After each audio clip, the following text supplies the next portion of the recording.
Большая заслуга в том, что в нашем молодом городе открыты специализированные детские сады или группы, специализированные в детских садах для детей с различными заболеваниями. Об одном из них мы вам сегодня расскажем. Детский сад «Улыбка». Здесь оздоравливаются часто болеющие дети, по-другому группы ЧТБ. О том, как проходит процесс оздоровления, вам расскажет медсестра физиокабинета Гульнара Акжмабековна. При открытии детского сада «Улыбка» были открыты дополнительные группы часто длительно болеющих детей. Работаем мы по горьковскому методу лечения. Физкабинет оснащен у нас следующей аппаратурой: УВЧ-30, поток-1, ингаляторы. В свою работу мы включаем следующие мероприятия. Это организационные мероприятия, профилактическое лечение и медикаментозное лечение. Скажите, пожалуйста, сколько групп у вас ЧТБ? Групп у нас 6. Состоит на учете в этом году 141 ребенок. Процент оздоровления в 1989 году у нас был 80%, то есть на одного ребенка у нас составило 15 дней. Это в 90-м году? Кабинет фитотерапии.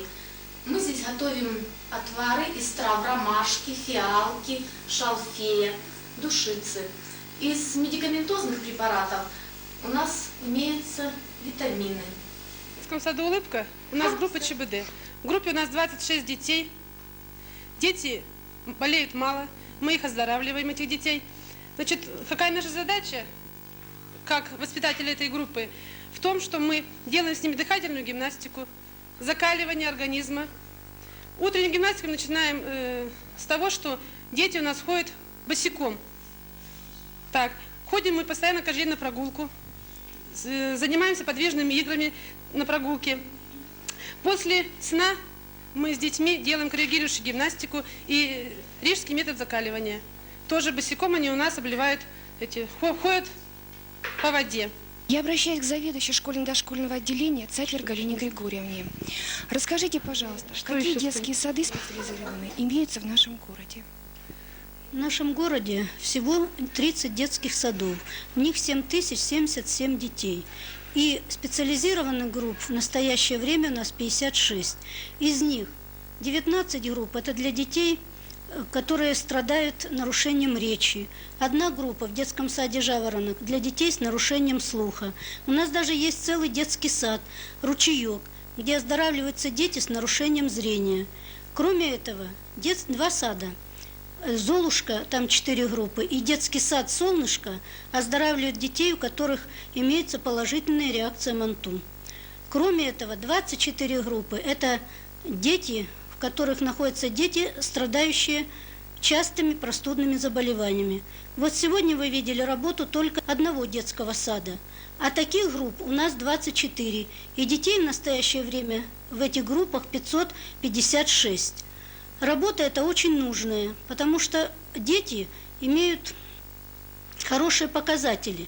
Ну вот по прошлому году у нас было 574 ребенка, из них 40% и детей 225 в конце года были сняты по выздоровлению. То есть из них 93 ребенка вообще не болели за год, а 60% болели только до 2 раз. То есть эффективность есть? Эффективность этих групп очень высокая.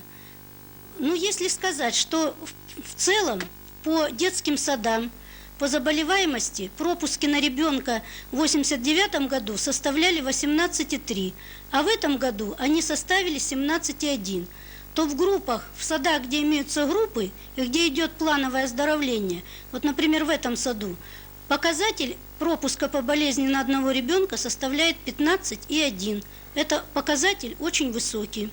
Галина Григорьевна, необходимы ли нашему городу еще такие группы? Мы считаем, что такие группы необходимы, конечно, потому что оздоровление идет плановое, целенаправленное, включает в себя витаминотерапию, фитотерапию, медикаментозное лечение, щадящий метод закаливания. Но проблемы у нас тоже есть свои в настоящее время. И заключаются они в том, что сейчас стало меньше лекарств, трудно очень с травами. Не везде есть медицинские работники, которые могут проводить эту работу. Так, в детском саду «Аленький цветочек» в прошлом году не проводилось оздоровление только потому, что не было медработника. И планы. И какие ваши планы? Ну, планы, вот исходя из того, что показатели у нас высокие, и во многих садах процент оздоровления составляет от 60 до 80%, конечно, эту работу хотелось бы продолжить. Недавно я была в Волгограде на усовершенствовании. И, конечно, знакомилась с работой именно по этому вопросу. И у нас есть такая мечта или есть такое желание в садах, во-первых, организовать реабилитационные группы, то есть оздоровление детей тогда, когда они только заболели, для того, чтобы их вывести из групп, где находятся здоровые дети. И еще есть такая, значит, проблема, что мы сделали анализ и пришли к выводу, что больше всего дети болеют в адаптационном периоде. Поэтому хотелось бы внедрить адаптационные комплексы для того, чтобы снизить процент, значит, заболеваний детей в адаптационном периоде. Вот это такие наши планы. А вообще, конечно, и группы нужны, потому что, в конце концов, это делается для самого важного, для сохранения здоровья наших детей. Успехов вам. Спасибо.